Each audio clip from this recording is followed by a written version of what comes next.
Mesdames et messieurs, bonjour.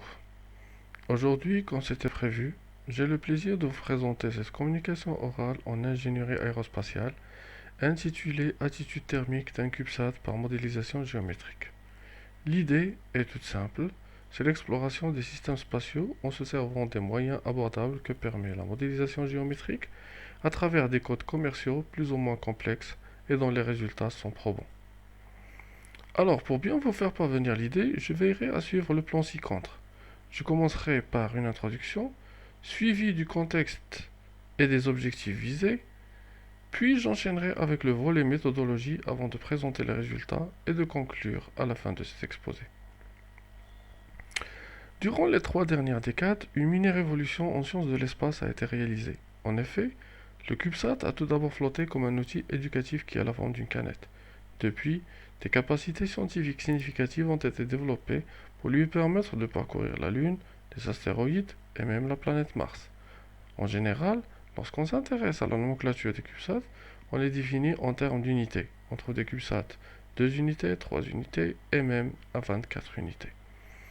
Depuis les années 2000, il y avait une explosion en nombre de CubeSats lancés dans l'espace.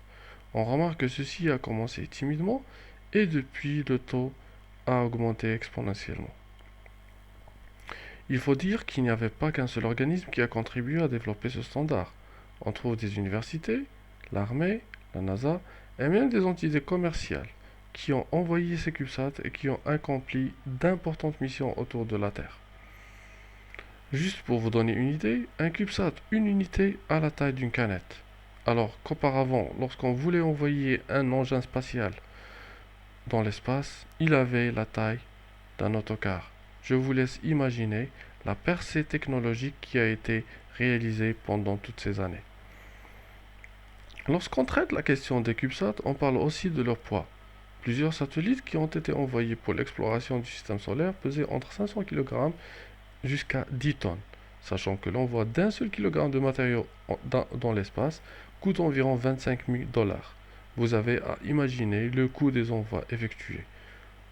Les CubeSats, eux, valent une moyenne de 20 kg et moins. L'idée du CubeSat est attribuée au professeur Bob Twiggs précédemment à l'université de Stanford et le professeur Jordi Puig-Suari de l'université de Cal Poly de San Luis Obispo. Ils avaient cette idée de génie à la fin des années 90 à travers laquelle ils ont remarqué deux choses. Comment ça? Tout d'abord, ils ont vu que tout le monde avait un satellite sur lui. En effet, un téléphone portable possède les mêmes caractéristiques des CubeSats à quelques différences près. On trouve une charge utile. Pour les téléphones portables, c'est la caméra. On trouve un emplacement où on peut emmagasiner de l'énergie. On trouve un emplacement pour le chargement de l'énergie. On trouve un GPS et même une partie électronique qui traite les données entrantes et les données sortantes. Ensuite, ils ont su que personne ne voudrait envoyer quelque chose d'incertain dans l'espace. Alors, ils avaient besoin de trouver un moyen d'expédition jusqu'en orbite. Une idée a surgi lorsqu'ils ont placé ces engins sur d'autres fusées pour d'autres missions plus classiques.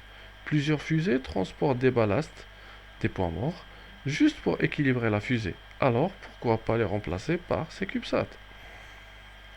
En général, l'un des soucis majeurs que rencontrent les CubeSats une fois dans l'espace est le maintien de l'énergie nécessaire pour l'élaboration des missions auxquelles ils ont été conçus. Et de là vient la notion du contrôle thermique. Car, comme vous pouvez le remarquer, au-delà de la ligne de Kármán, ici même, les températures augmentent terriblement et la régularisation des températures s'avère nécessaire. En effet, le contrôle thermique doit valider en nanosatellite un environnement lui permettant un fonctionnement nominal pendant toutes les phases de sa mission. Un contrôle thermique a donc pour objectif de premièrement, adapter les échanges avec l'environnement de façon à assurer une température moyenne convenable. Deuxièmement, de jouer sur les échanges internes de façon à faciliter l'évacuation des puissances dissipées en interne. Le but du contrôle thermique est donc de préserver les températures du nanosatellite à l'intérieur de limites fixées, quelles que soient les conditions d'environnement rencontrées, et les régimes de fonctionnement imposés, et si possible, d'assurer aux équipements leur température optimale de fonctionnement. On distingue deux types de contrôle thermique. Le contrôle thermique passif, qui tente, au moyen de dispositifs passifs, à savoir peinture, isolant multicouche et réflecteur, à maîtriser les transferts de chaleur qui s'effectuent par conduction et par rayonnement thermique. C'est une solution moins coûteuse, légère, fiable et qui a peu d'incidence sur l'estimation de masse et de puissance. Ainsi, on trouve aussi un contrôle thermique actif qui se justifie souvent par les incertitudes du modèle, l'environnement variable et le vieillissement du microsatellite. Le contrôle thermique actif applique des boucles classiques de régulation pour réchauffer certaines zones au moyen de résistances chauffantes. Pour notre part, on va travailler avec le contrôle thermique passif. La température d'un corps dans l'espace dépend fortement des caractéristiques thermo-optiques de ses revêtements. On parle ici d'absorptivité solaire et d'émissivité infrarouge. Pour des calculs précis, il faut tenir compte du fait que ces caractéristiques thermiques varient avec la température de la surface. Comme vous pouvez le constater ici, lorsqu'on choisit une peinture noire, c'est pas la même chose si on choisit des peintures blanches. On a une différence de température qui varie de 200 Kelvin jusqu'à 500 Kelvin juste en choisissant un matériau ou un autre. Voilà que si on considère le rapport alpha sur epsilon comme critère, ces revêtements peuvent être classés en 4 catégories, à savoir des revêtements froids, des revêtements moyens, des revêtements chauds et des revêtements super chauds où on trouve alpha sur epsilon est supérieur à 4. Maintenant, voyons voir les conditions dans lesquelles se trouvent les CubeSats une fois sur orbite. Il faut savoir une chose. La principale source thermique lorsque le CubeSat est en orbite est la photosphère. Ainsi, le transfert thermique est régi par l'équation ci-contre. Donc on voit très bien qu'il y a un terme qui dénote l'émission thermique, un autre terme qui reflète la dissipation thermique au niveau du satellite, c'est-à-dire toutes les capacités à l'intérieur du satellite. On trouve aussi le rayonnement solaire, c'est le rayonnement direct reçu par le satellite. On trouve l'albédo, ou le rayonnement réfléchi par la Terre, mais qui provient de la photosphère. Et finalement, on trouve le rayonnement terrestre infrarouge qui est émis par la Terre et reçu par le CubeSat. On retrouve par une analyse très simple la température qui dépend de plusieurs paramètres dont le rapport alpha sur epsilon. À titre d'exemple, on va prendre ou on va considérer une orbite de l'aube pénombre. C'est une orbite polaire à basse altitude qui ne subit pas d'éclipse.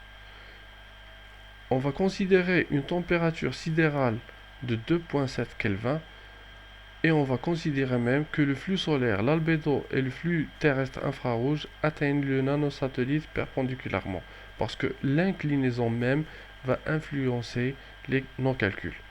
Le nanosatellite est considéré comme étant un corps réel pour se rapprocher du cas réel du CubeSat.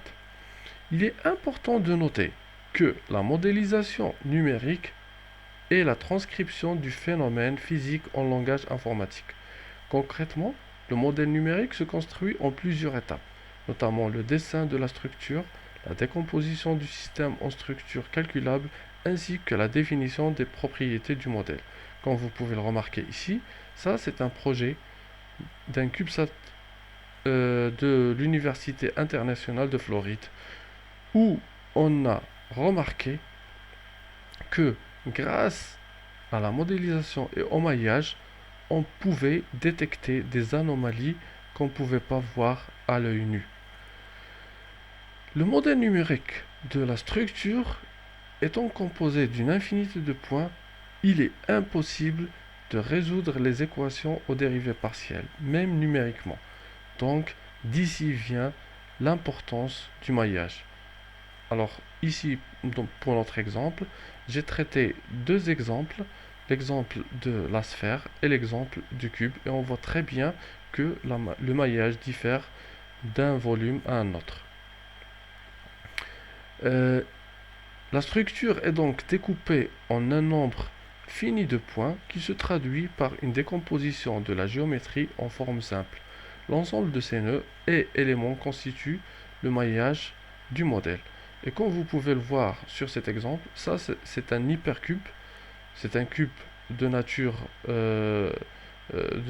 propre dans lequel on va voir l'importance du maillage. Donc on voit très bien que lorsqu'on se rapproche des parties où on peut mettre des vis, le maillage change. Pourquoi? Parce que c'est dans ces parties-là que qu'on pourrait avoir des anomalies au niveau de la simulation et il faut changer le maillage pour que qu'on puisse retrouver les anomalies qui peuvent avoir lieu. Alors après simulation et après maillage, j'ai pu retrouver, grâce au code commercial que j'utilise, les températures suivantes avec un alpha sur epsilon qui vaut 0,25, un alpha sur epsilon qui vaut 1 et un alpha sur epsilon qui vaut 2.